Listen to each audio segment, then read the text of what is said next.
सन 1792 29 जून की रात को उन्होंने एक ऐतिहासिक कार्य का प्रारंभ किया, नीलकंठ वर्णी के रूप में।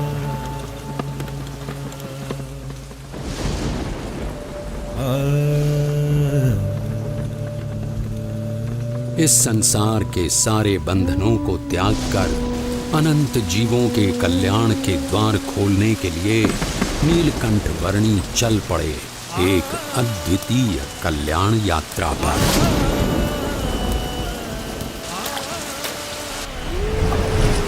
बाढ़ से उफनती हुई सरयू नदी की ओर नीलकंठ वर्णी की इस असाधारण यात्रा का प्रारंभ साधारण कैसे हो सकता था?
प्रकृति की गोद में पैदल चल पड़े केवल 11 वर्षीय नीलकंठ वर्णी अकेले थे, फिर भी रोमांचित थे, क्योंकि संसार के सारे बंधन दूर अयोध्या में ही छूट चुके थे।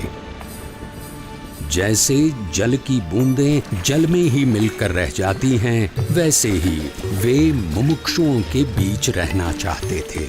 और अब तो उनके चरण भी मुक्त थे, हर उस जगह तक जाने के लिए जहां वे जाना चाहते थे।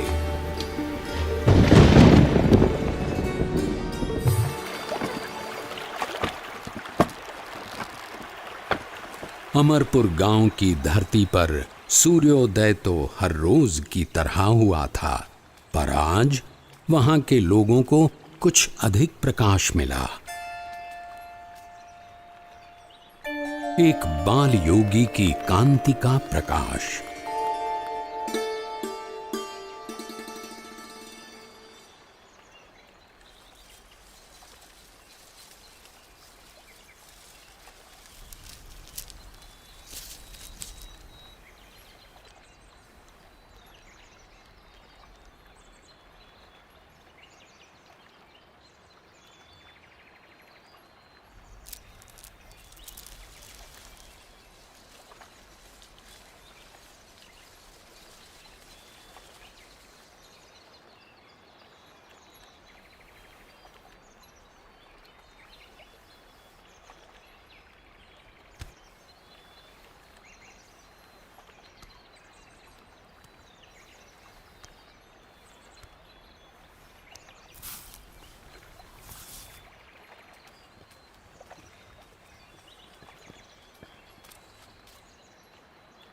प्रसाद के लिए धन्यवाद। अब मुझे आगे जाने की अनुमति दीजिए। बालयोगी, अगर आप लंबी यात्रा करके आए हैं तो आज के दिन यहीं रुककर विश्राम करके जाइए। अभी तो मेरी यात्रा आरंभ हुई है और मुझे बहुत लंबी दूरी तय करनी है। जैसा आप उचित समझे।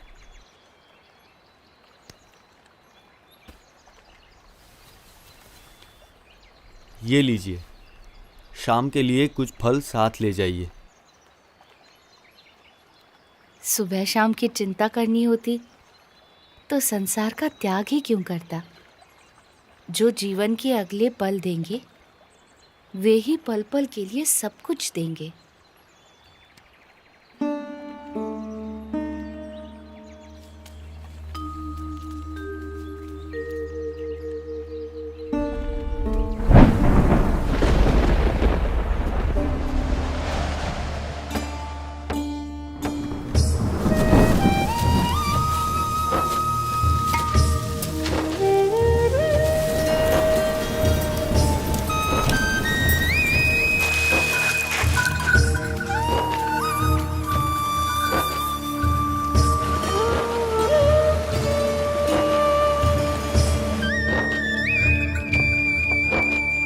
यहाँ के लोधेश्वर महादेव मंदिर का निर्माण महाभारत काल में राजा युधिष्ठिर ने करवाया था, ऐसा माना जाता है।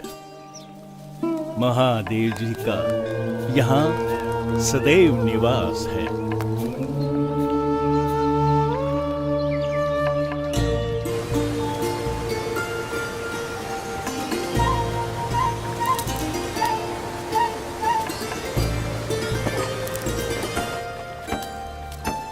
निडर, निशंक और निश्चल गति से अविरत यात्रा कर रहे नीलकंठ वर्णी की जीवन शैली एक योगी की परिभाषा को जैसे उन्नत कर रही थी।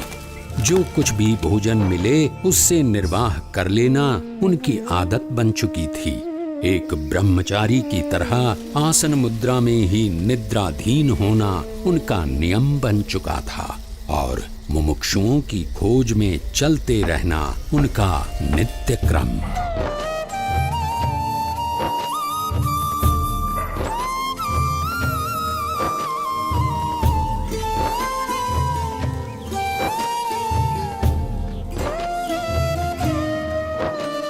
नैमिषारण्य की धरती पर जब नीलकंठ वर्णी का आगमन हुआ तब उनकी भेंट वहां वर्षों से योग साधना कर रहे मुनिगण से हुई।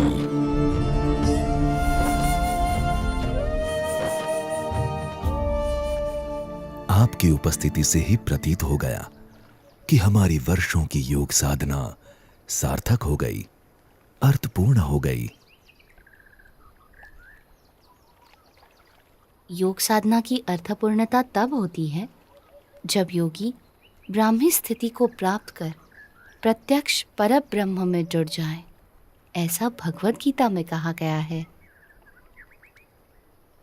ऐसी ब्राह्मी स्थिति के लिए कठिन से कठिन योग साधना करने के लिए हम तैयार हैं। उसके लिए सर्वप्रथम अपनी आत्मा, ब्रह्म और परब्रह्म के स्वरूपों की भिन्नता को यथार्थ रूप में समझना आवश्यक है। हमने इतनी साधना की किंतु आज तक ऐसा कुछ तो सुना ही नहीं।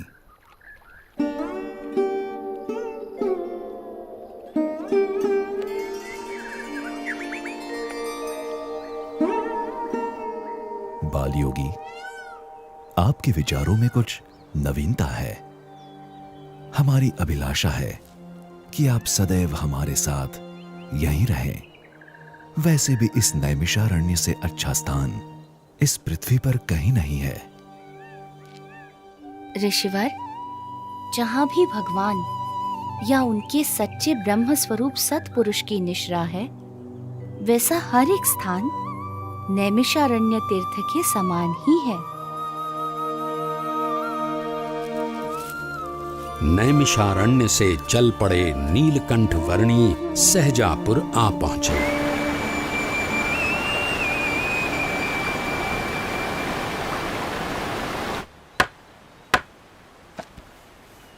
अरे देखो वो कौन कूद रहा है। अरे अरे अरे रुको, नदी में मत कूदना, भयानक तूफानी बाढ़ चली है।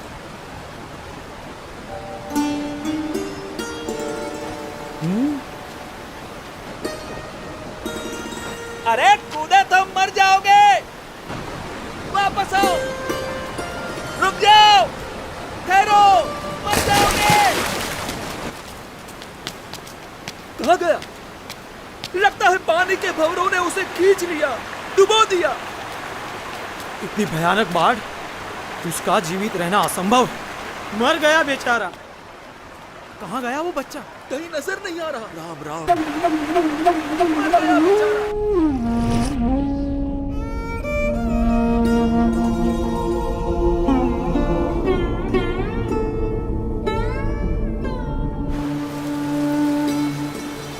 कहीं नजर नहीं आ रहा। पानी के भंवरों ने उसे खींच लिया। राम राम।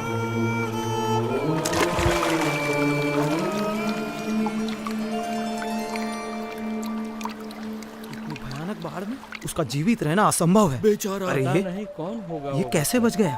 अरे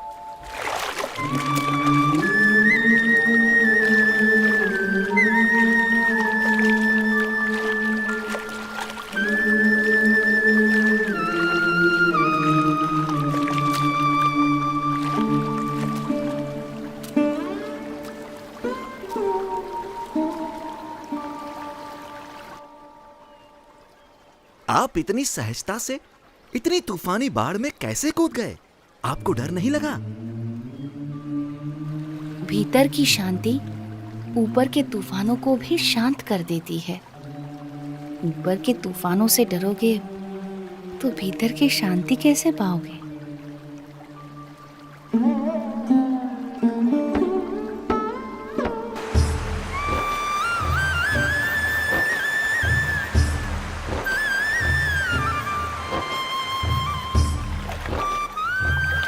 नीलकंठ वर्णी के निरंतर अथक रूप से चलते चरण उन्हें जहां भी ले जाते थे, वहां कोई न कोई किसी न किसी रूप में उनसे जुड़ जाता था। बरेली गांव में भी कुछ ऐसा ही हुआ। अरे पिछले साल तो इतनी बाढ़ आई थी कि गांव के सारे घरों में पानी घुस गया था। यहाँ तक कि हमारे खेतों में भी फसल बर्बाद होते होते रह गई थी। हम भी अपनी भेड़ बकरियों को बड़ी मुसीबत से बचा पाए थे। वैसे भी कुदरत के सामने हम क्या कर सकते हैं? जो भगवान चाहेंगे वही होगा। सब उसके हाथ में है। हाँ, सो तो है। हरि करे सो होय, जगत में हरि करे सो होय। चाहे करे नर कोटि उपाय, करता दूजो कोय जगत में हरि। अरे रुक क्यों गई? गाना। हाँ? कितना प्यारा बच्चा है। केवल बच्चा है या कुछ इतना छोटा बालक और योगी?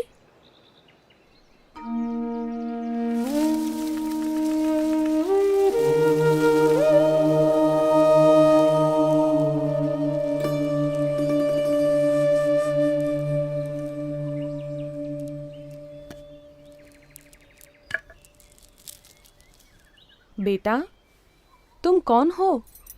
तुम्हारा नाम क्या है? यूं तो सारे नाम मेरे ही हैं, पर आप चाहें तो मुझे नीलकंठ बुला सकते हैं। नीलकंठ? पर तुम यहाँ क्या कर रहे हो बेटा? तुम्हारा घर कहाँ है? उस घर का तो मैं त्याग कर चुका हूँ। फिर भी मैं जहाँ भी हूँ घर में ही हूँ, क्योंकि मेरा घर तो सारा विश्व है। पर इतनी छोटी उम्र में तुमने अपनों को क्यों छोड़ा? सबको अपनाने के लिए।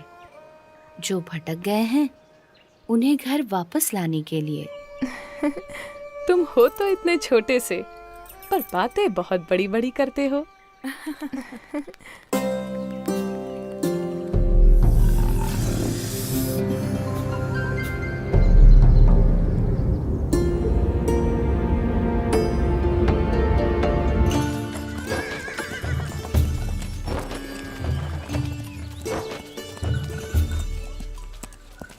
भैया, यहाँ आसपास में कोई जगह है जहाँ नारद जी ने तपश्चर्या की थी? हाँ, उस जगह का नाम ही नारद वन है। यहीं से उस तरफ का रास्ता पड़ता है। अरे वो बच्चा अकेला जा रहा है। किंतु तुम्हारा अकेले वहां जाना ठीक नहीं होगा, बड़ी भयानक जगह है। नीलकंठ वर्णी ऐसे भयानक वनों में भी सहज रूप से चले जाते थे जहां दिन में भी सूरज की किरणें प्रवेश नहीं कर सकती थीं।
सुबह हो या शाम, दिन हो या रात, ऐसे अनेक बीहड़ वनों को पार करते हुए, कईयों को अपने स्वरूप की स्मृतियां देते हुए कुछ दिनों की यात्रा के बाद नीलकंठ वर्णी नारद वन आ पहुंचे।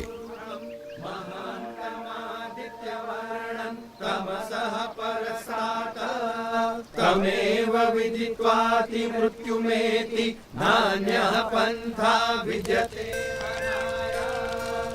पुरुष एवेदगुं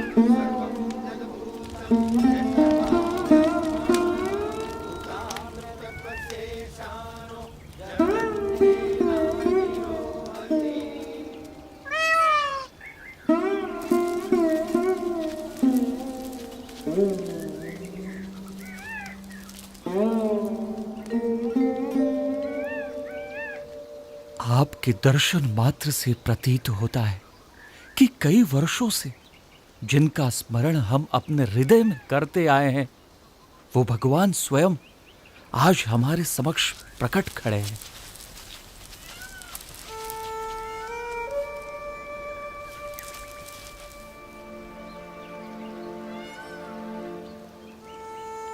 आप सबने परमात्मा की प्राप्ति का जो मार्ग चुना है, उसी में मनुष्य जीवन की सार्थकता है।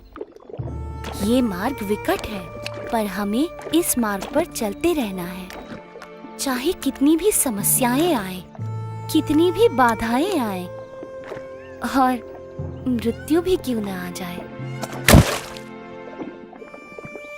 किसी भी परिस्थिति में हमें उठ खड़ा होना है। सच्चे भाव से, सच्ची लगन से परमात्मा प्राप्ति के मार्ग पर चलते रहना है, तो परमात्मा कृपा करके हर अंधेरे को दूर कर हमारे जीवन में उनकी प्राप्ति की सुबह लाएंगे। नीलकंठ वर्णी की कल्याण यात्रा में कई ऐसे लोग थे जिन्होंने उनकी सेवा का अवसर जाने न दिया। ये भी ग्रहण कीजिए। चाहे वो कोई सामान्य भाविक जन हो या फिर स्वयं गंगा जी भी क्यों न हो।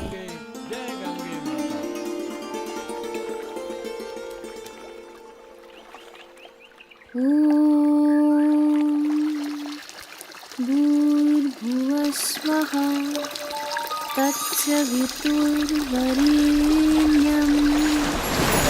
भर्गो देवस्य धीमहि धियो यो नः प्रचोदयात्।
पद में दृढ़ प्रीति, संत विनय कर प्राण करावे, प्रभु पद में दृढ़ प्रीति।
हरिद्वार में यहां आपको कोई शांत जगह नहीं मिलेगी।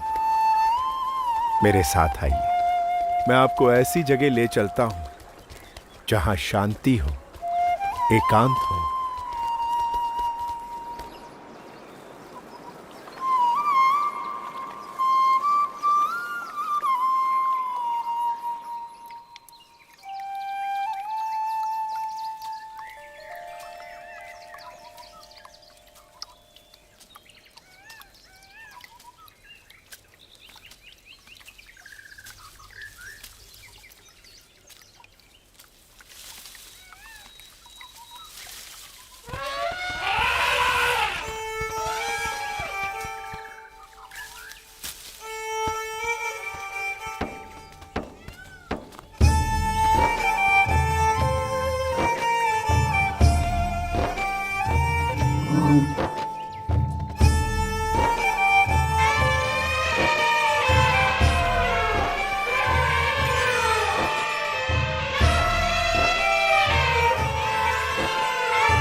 आज तक बहुत सारे साधु, संत, योगी, महर्षि यहाँ आए हैं, परंतु इतने भावपूर्वक किसी की सेवा करते हुए मैंने आपको कभी नहीं देखा।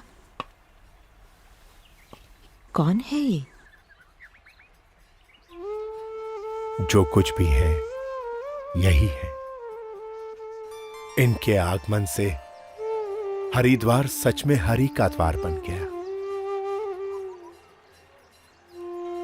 हाँ?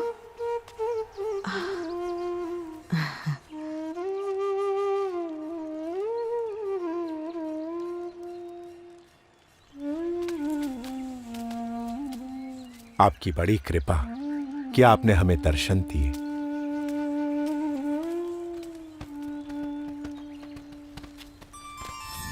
सबकी भक्ति का स्वीकार करना और ज्ञान की परम अवस्था में रहते हुए भी भक्ति का एक भी अवसर जाने न देना, वो नीलकंठ वर्णी की निजी रीत थी।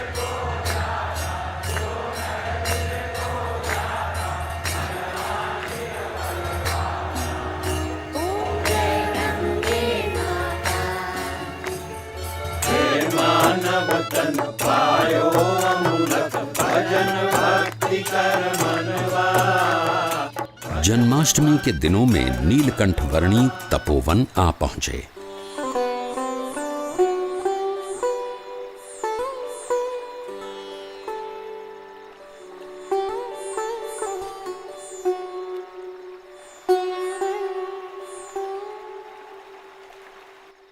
इस तपोवन में रम्यक मुनि और ध्रुव जी से लेकर आज तक बहुत ऋषियों ने तपश्चर्या की है, पर हम लोग सबसे अधिक भाग्यशाली है कि स्वयं आप हमें कल्याण प्रदान करने के लिए यहाँ पधारे। मैं मुमुक्षु से मिलने के लिए सदैव उत्सुक रहता हूँ। धन्यवाद प्रभु। यहाँ ऋषिकेश में भगवान श्री राम के भाई लक्ष्मण जी ने तपश्चर्या की थी, इसलिए यह मंदिर लक्ष्मण मंदिर के नाम से प्रचलित है। यहाँ उपवित परिवर्तन करने की विशेष महिमा है।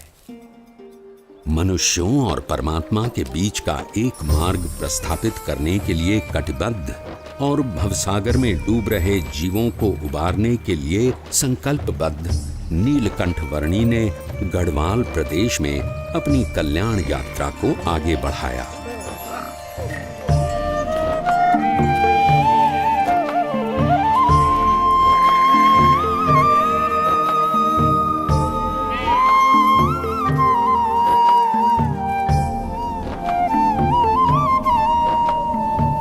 किसी भी परिस्थिति में अपने ध्येय तक पहुंचने की नीलकंठ वर्णी की संकल्प शक्ति के सामने कोई भी विकट रास्ता सरल बनकर रह जाता था।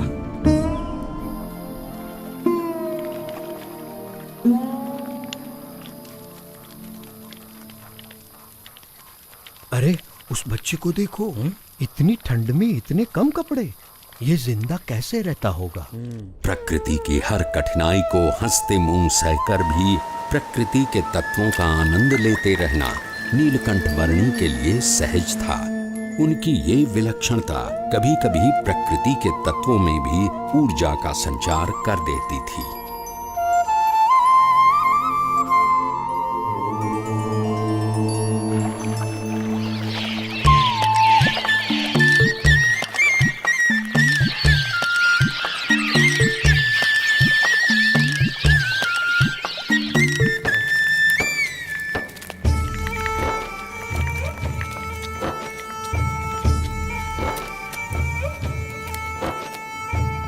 ये मनभंग पर्वत है और वो चित्तभंग पर्वत, और वहां दूर नदी के किनारे जो दिख रहा है वो है श्रीपुर गांव।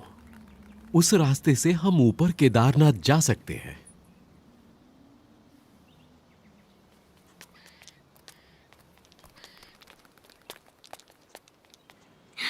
ये क्या बना रहे हो? ये जीव है और ये ईश्वर है, और ये उनके ऊपर माया का घोर अंधकार। ये क्या? और माया से भी पर ये है ब्रह्म, और सबसे पर परब्रह्म। ये क्या देख रहा है? बेटा, तुमने सन्यास ले लिया है। अच्छा किया है, पर इतनी छोटी उम्र में तुम्हें क्या पता कि कितना संघर्ष, कितनी विकटताएं होती हैं एक सच्चे सन्यासी के जीवन में। यदि पुरुष प्रयत्न में कोई कमी न रहे तो परमात्मा कृपा करके सारी विकटताओं को पार करवा देता है। अगर मन के पक्के हो तो शायद तुम निर्भयता से घने वनों को पार कर लोगे, भयानक जानवरों का भी सामना कर लोगे, और ऐसी कई विकटताओं को पार कर लोगे जो सामान्य मानव नहीं कर पाता। पर सन्यासी का जीवन अपने आप में एक संघर्ष है। साधु का जीवन कोई गुलाब के फूलों की सेज नहीं कि जिस पर आराम से सो जाओ, पर वो दो धार वाली तलवार है जिस पर मृत्यु पर्यंत चलना है। जहां ध्येय शुद्ध हो वहां उसे पूर्ण करने के सारे मार्ग परमात्मा तय कर देते हैं।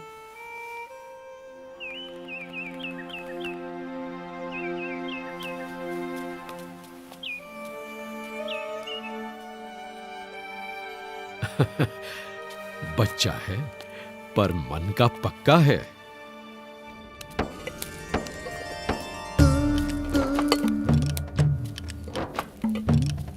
दुर्गम पहाड़ियों के बीच से भी रास्ता निकाल लेना, भयानक परिस्थितियों से भी बड़ी सहजता से निकल जाना और भोजन के लिए जो कुछ भी मिले उससे अपने शरीर को अनुकूल कर लेना नीलकंठ वर्णी भली भांति जानते थे।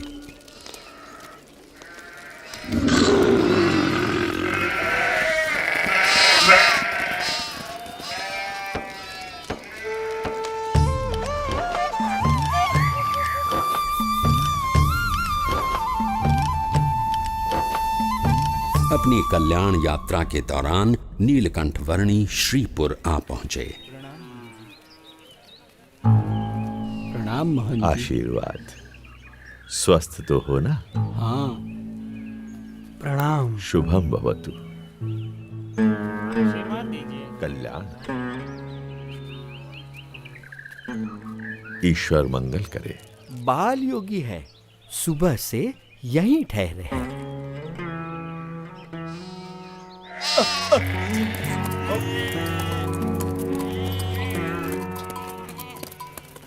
सब सुनिए, संध्या काल हो रहा है, सब सचेत हो जाइए। अपने मवेशियों को घर के अंदर ले लीजिए, बच्चों को भी ले लीजिए, सचेत रहिए। खेलना बंद करो, पता है ना बाहर कितना खतरा है। घर का ताला अंदर से बंद कर लेना, कोई बाहर ना निकले, ध्यान रखना। चलो चलो जल्दी करो,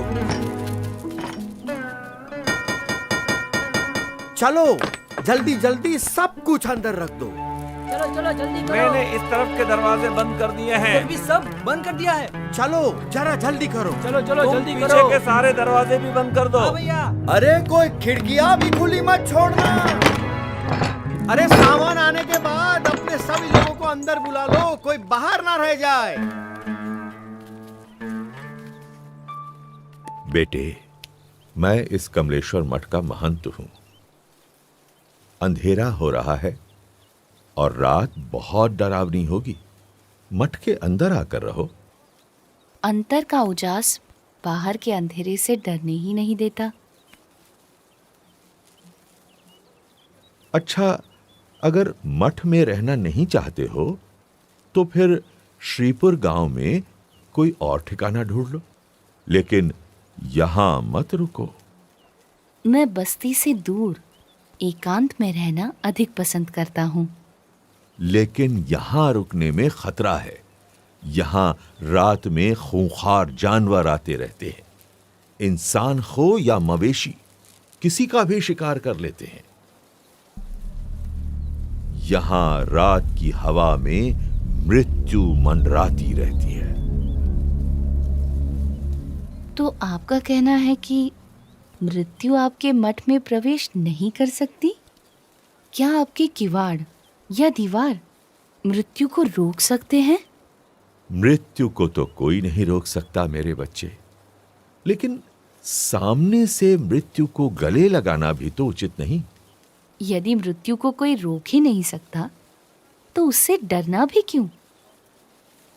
जीवन से मोह ही भय का कारण है। जहां मोह नहीं वहां भय नहीं। तुम बालक भी हो और योगी भी। अब बाल हठ और योगी हठ दोनों को तो मैं नहीं छुड़वा सकता। वैसे मठ में सदैव तुम्हारा स्वागत है। मन करे तो चले आना।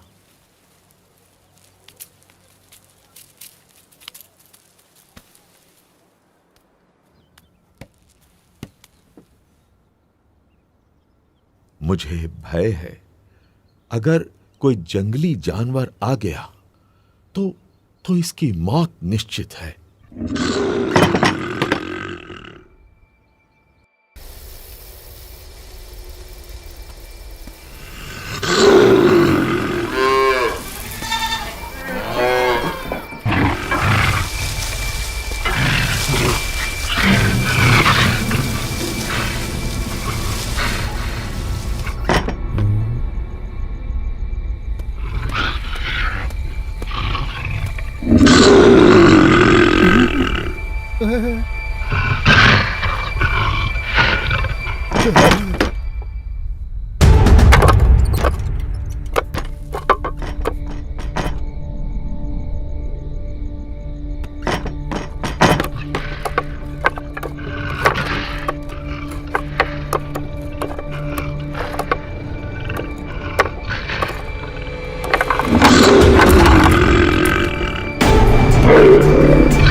कल्याणमस्तु।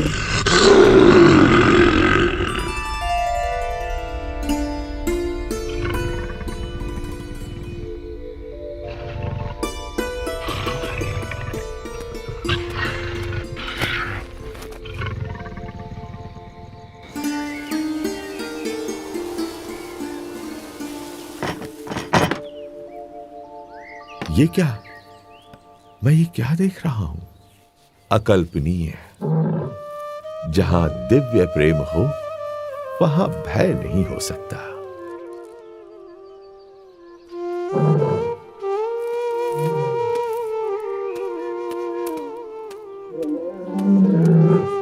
स्वामी, स्वामी रुक जाइए, रुक जाइए स्वामी।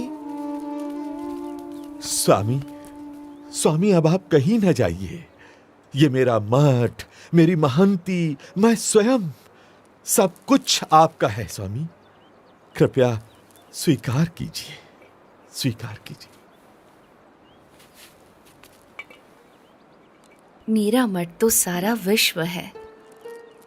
उस मठ को छोड़कर मैं इस मठ को कैसे स्वीकार कर सकता हूँ? और इन सब में ही बंधे रहना होता तो घर का त्याग ही क्यों करता? प्रभु, हमारा प्रेम स्वीकार कर यहीं रुक जाइए और हमें आपकी सेवा का मौका दीजिए। जब तुम दूसरों की सेवा करते हो तो मेरी ही सेवा करते हो। जब तुम दूसरों को प्रेम करते हो तो मुझे ही प्रेम करते हो। हरेक जीव में बसे परमात्मा के स्वरूप का आदर करना और उस आदर से हरेक को समान भाव से अपनाकर कल्याण के मार्ग पर प्रेरित करना, वो नीलकंठ वर्णी की अनूठी शैली थी। नीलकंठ वर्णी किसी भी प्रकार के भय से मुक्त थे और दिव्य प्रेम से युक्त थे, और इसीलिए कोई भी मुमुक्षु जीव बड़ी सहजता से नीलकंठ वर्णी से जुड़ जाता था।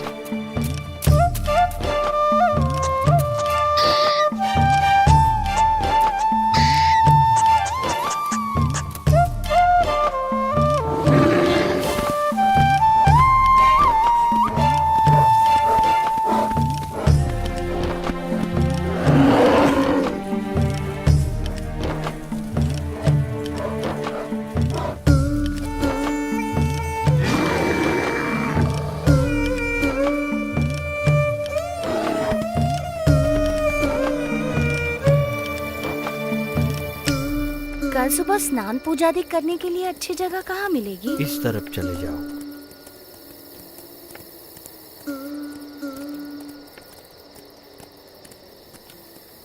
गंगे च यमुने चैव गोदावरी सरस्वती स्नानं करोमि ते जलैः अन्नं चतुर्विधं स्वादु भोज्यं समर्पयामि।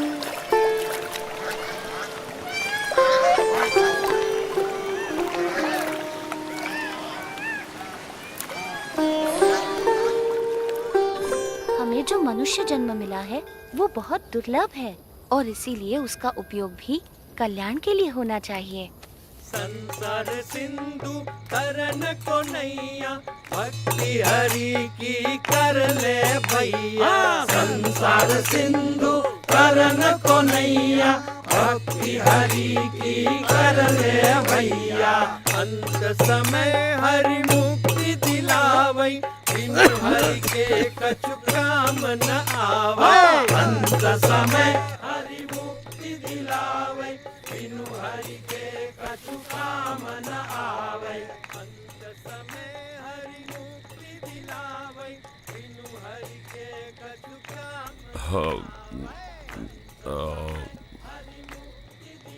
भाई वो अपना मजा ले रहे हैं और हम हमारा। उस नशे के सामने ये नशा तो कुछ भी नहीं है। पर इसमें बुरा भी क्या है, मजा आता है। इस व्यसन से अधोगति है और उस व्यसन से उन्नति। पसंद भी आपकी है और निर्णय भी।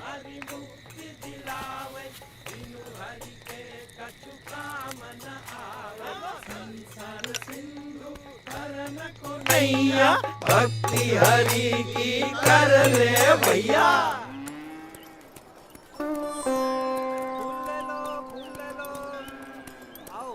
भगवान को चढ़ाने फूल ले लो।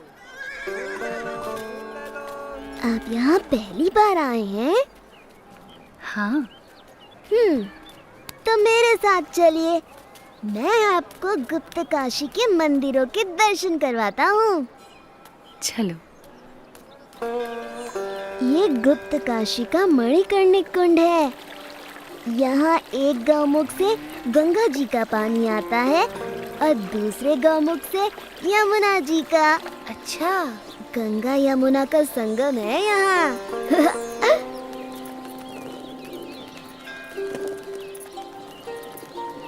ये विश्वनाथ मंदिर है और ये पास में है अर्धनारीश्वर मंदिर।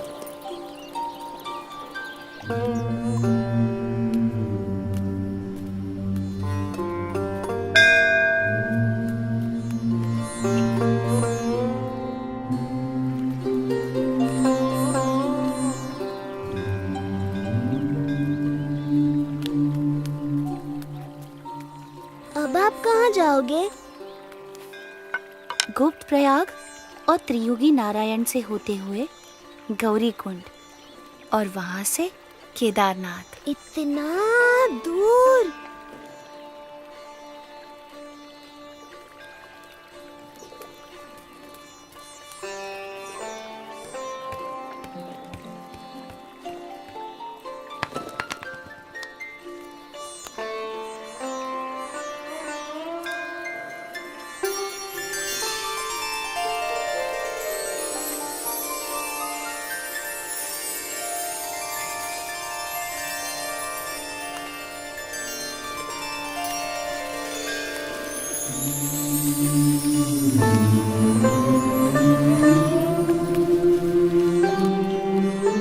प्रणाम, अपना ध्यान रखना।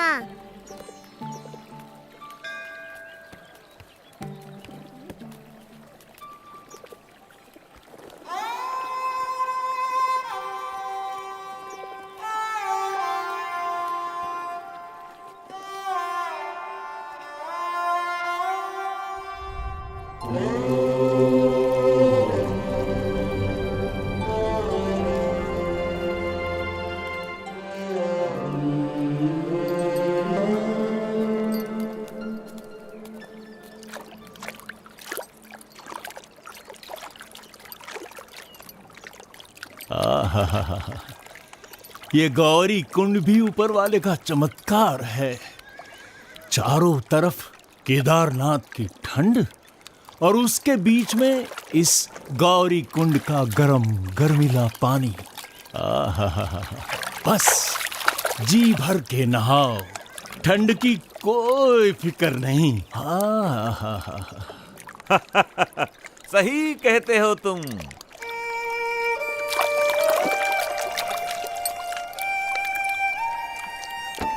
गौरी कुंड से नीलकंठ वर्णी केदारनाथ की ओर चल पड़े। कोई भी ऐसा संजोग नहीं था जो इस 11 वर्षीय बालक की कल्याण यात्रा में बाधा डाल सके, चाहे वो शरीर की थकान हो या विकट से विकट रास्ता।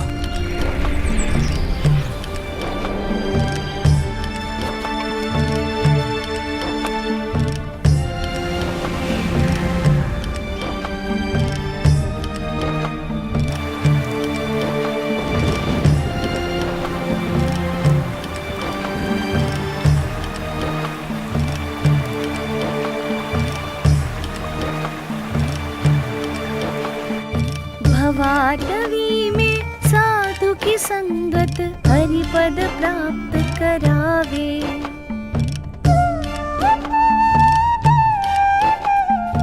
हो साक्षात केदारनाथ। जय केदार।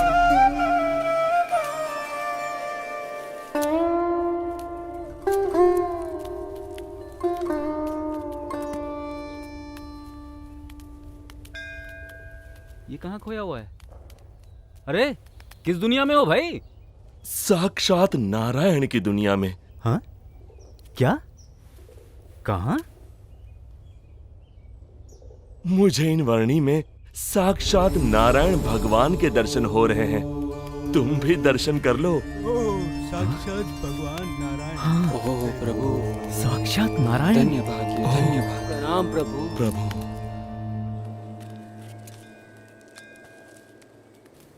मान लो कि तुम यहां केदारनाथ में हो। ये रहा केदारनाथ, और तुम्हें जाना है यहां बद्रीनाथ में। हाँ, ये रहा बद्रीनाथ। अब सवाल ये है कि भाई जाओगे कैसे?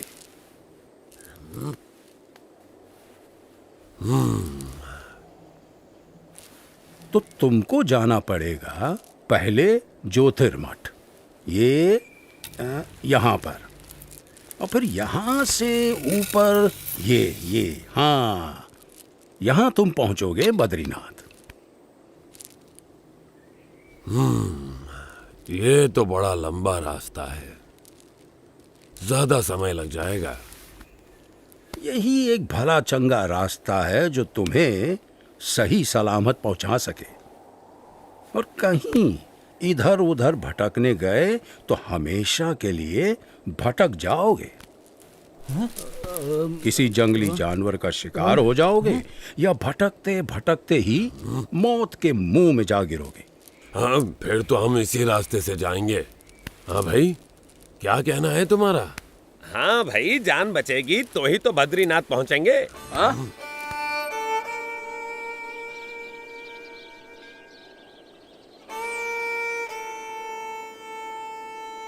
थोड़ी देर ज्यादा लगेगी, पर जिंदा तो पहुंचेंगे।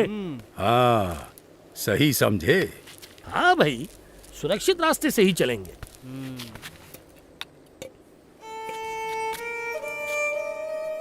केदारनाथ से सीधे बद्रीनाथ जाना असंभव भी तो नहीं है।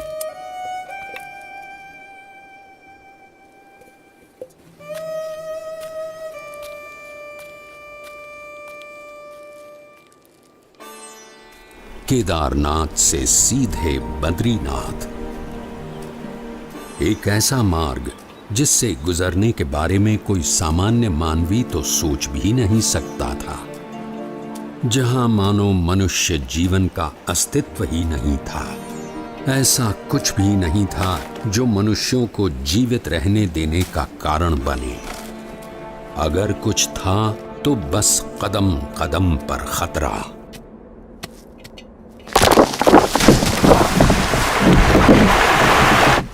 शून्य के नीचे का तापमान जो पानी को पीने के लायक भी नहीं छोड़ता था।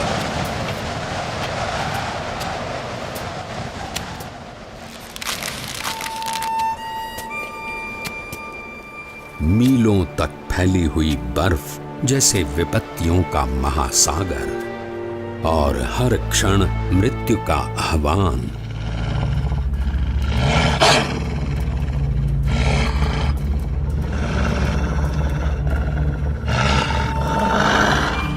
पर केवल 11 वर्ष का एक बालक कृत निश्चयी था अपने ध्येय तक पहुंचने के लिए।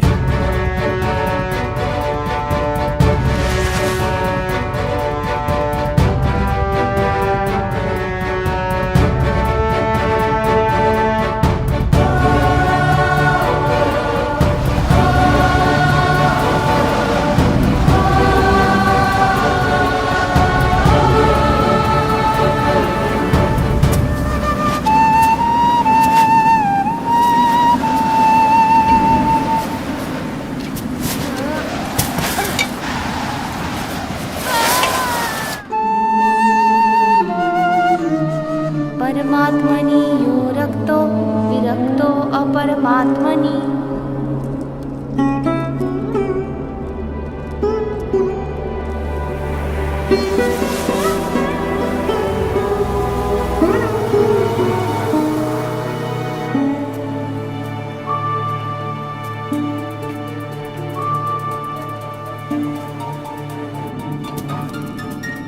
परमात्मनि यो रक्तो विरक्तो अपरमात्मनि।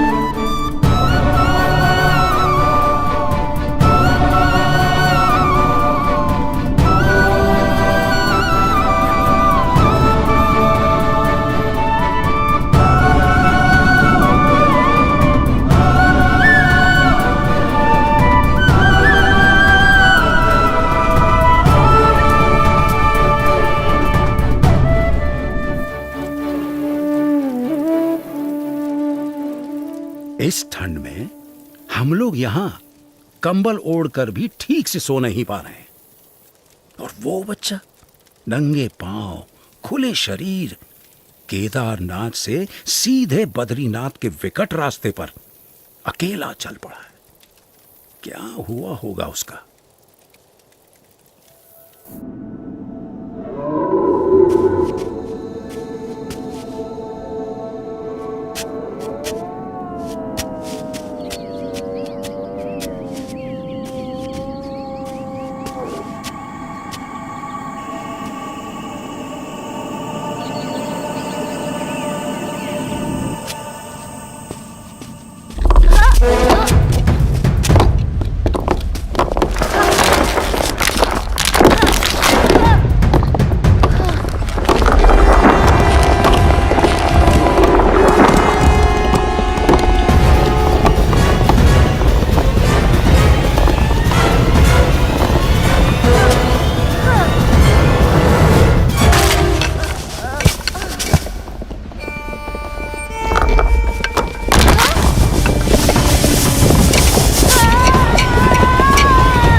ऐसा क्या था जिसके कारण कोई भी प्रकार की परिस्थिति नीलकंठ वर्णी को रोक सकने में असमर्थ हो जाती थी?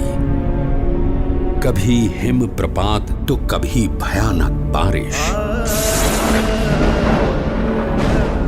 अनजान और निर्जन रास्तों में जंगली जानवरों से आकस्मिक भेंट, अनजान रास्तों को समझकर पहाड़ियों और खाइयों के बीच में से भी रास्ता कर लेने की चुनौती, और आराम करने के लिए धरती का बिछाना और आकाश की चद्दर। नीलकंठ वर्णी की दृष्टि में ऐसा कुछ भी नहीं था जो इस मनुष्य शरीर से नहीं हो सकता था। देह भाव से पर और मनोभाव से पर नीलकंठ वर्णी की आध्यात्मिक स्थिति ही ऐसी थी जो किसी भी परिस्थिति से ऊपर उठकर उनकी कल्याण यात्रा को आगे बढ़ाए रखती थी।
ऐसे विपरीत हालात में भी अपने नियम, धर्म और अपनी भक्ति के नित्य क्रम के साथ कोई भी समझौता न करके भक्ति की प्रणाली की पुष्टि करता हुआ एक ऐसा उदाहरण नीलकंठ वर्णी ने प्रस्थापित कर दिया जो सदा के लिए भक्ति रीति का पोषण करता रहेगा।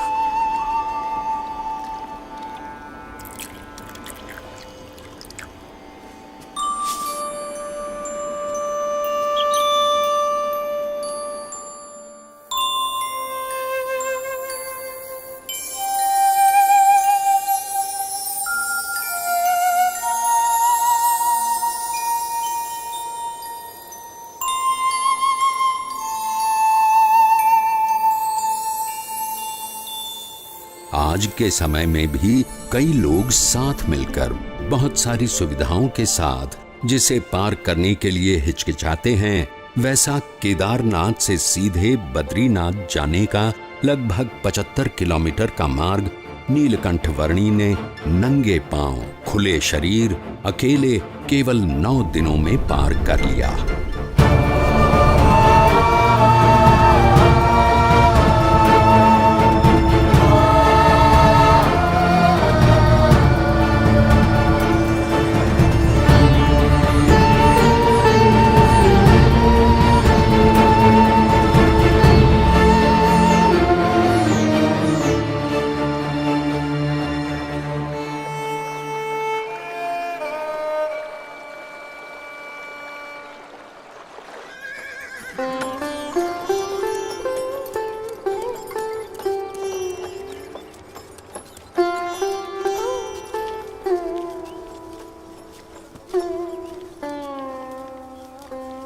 जय बद्रीनाथ विश्वम्भरम, जय बद्रीनाथ विश्वम्भरम, जय बद्रीनाथ विश्वम्भरम, जय बद्रीनाथ। अरे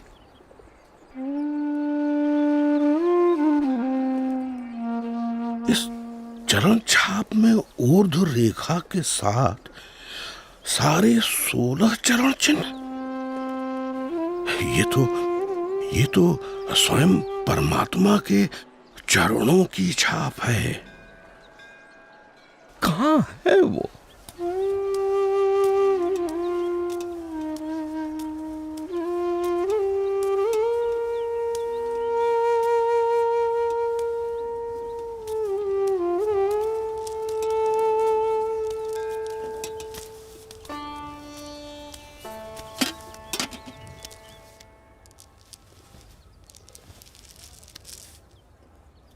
प्रणाम। मनुष्य के रूप में आपका दर्शन पाकर आज मेरे आनंद की कोई सीमा नहीं है प्रभु। मेरा रोम रोम हर्षित है प्रभु। कहीं सुना है और शास्त्रों में पढ़ा भी है कि भगवान जब मनुष्य रूप धारण करते हैं तब उन्हें पहचानने का सौभाग्य बहुत भाग्यशाली को ही मिलता है। आज मेरे जन्मों जन्म के भाग्य खुल गए कि आपके प्रत्यक्ष दर्शन हो गए। आपने क्या नाम ग्रहण किया है प्रभु? मेरा नाम है नीलकंठ। नीलकंठ। आप कहां से आए हैं प्रभु? अनेर देश से। ऐसी तो कोई जगह का नाम मुझे याद नहीं प्रभु। मेरी समझ में आए उस तरह से बताइए। कहां से यात्रा आरंभ की, किन किन तीर्थ स्थानों को अपनी उपस्थिति से पावन किया, कहां ठहरे? मैंने आषाढ़ मास में अयोध्या से सरयू पार की और अमरापुर आया। हिंडोला के दिन नारद वन में बिताए और पवित्र एकादशी हरिद्वार में की। तपोवन में जन्माष्टमी का उत्सव मनाया। लक्ष्मण झूला के पास लक्ष्मण मंदिर में उपवित परिवर्तन किया। गणेश चतुर्थी श्रीनगर में, ऋषि पंचमी उद्धव वन में और जल झलनी एकादशी एवं वामन द्वादशी गुप्त काशी में की। त्रियुगी नारायण में पूर्णिमा करके श्राद्ध पक्ष मैंने गुप्त प्रयाग और केदारनाथ में बिताया और नवरात्रि के आरंभ में केदारनाथ से चलकर पहाड़ों को पार करके आज नवरात्रि के 9वें दिन यहाँ बद्रीनाथ आया हूँ।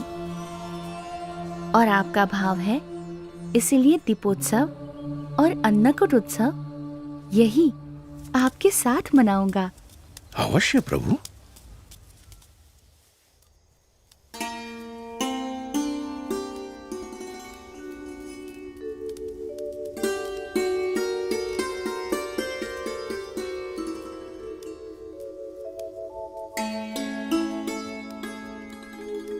पवन मंद सुगंध शीतल हेम मंदिर शोभितम बोलो बद्री विशाल की जय। शीत ऋतु में ठंड से बचकर रहने के लिए बद्रीनाथ के लोग भगवान की मूर्ति समेत ज्योतिर्मठ आकर बसते थे। नीलकंठ वर्णी भी उनके साथ ज्योतिर्मठ आए। अहम ब्रह्मास्मि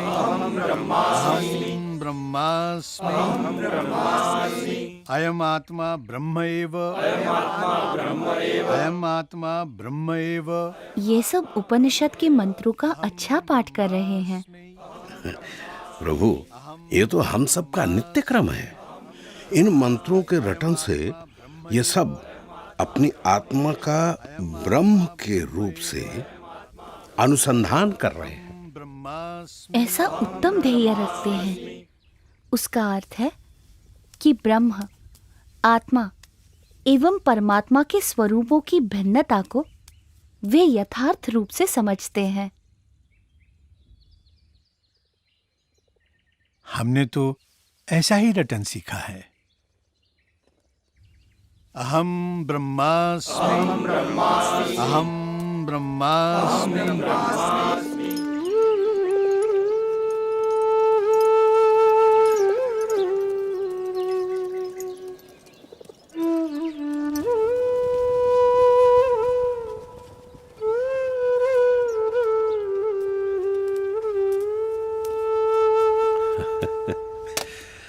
क्या देख रहे हो बालयोगी? मुझे मानसरोवर जाना है। क्या आप रास्ता दिखा सकते हैं? अभी से रास्ता पूछ के आप क्या करोगे? अरे जब ठंड की ऋतु समाप्त हो जाएगी तब बहुत सारे लोग वहां जाएंगे, उनके साथ चले जाना। हाँ? मुझे तो अभी जाना है। है? इस ठंड में? हाँ। मानसरोवर? अरे प्रभु, ऊपर की ठंड तो आग की तरह जलाती है। वहां शरीर का लहू पानी बन जाता है और पानी जमकर पत्थर, और कदाचित उससे बच भी गए तो बर्फ आपको जिंदा गाड़ देगी प्रभु।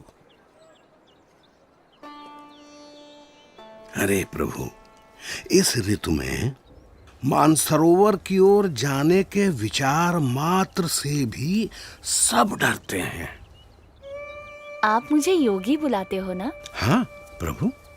योगी को ना तो प्राणों का भय होता है, ना असफलता का, ना कल का, ना किसी फल का, ना यश का, ना अपयश का। आपका बहुत धन्यवाद कि आप मेरी चिंता करते हैं। प्रभु,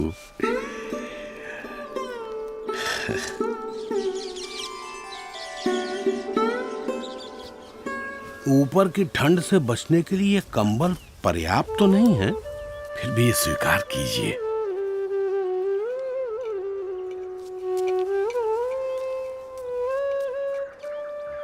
खेलने कूदने की उम्र में इतने कष्ट, ऐसी तपश्चर्या, इतनी कठिन यात्रा किस लिए?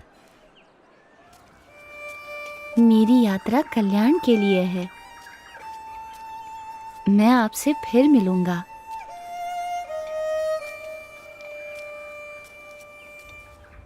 आपके दर्शन की प्रतीक्षा रहेगी प्रभु।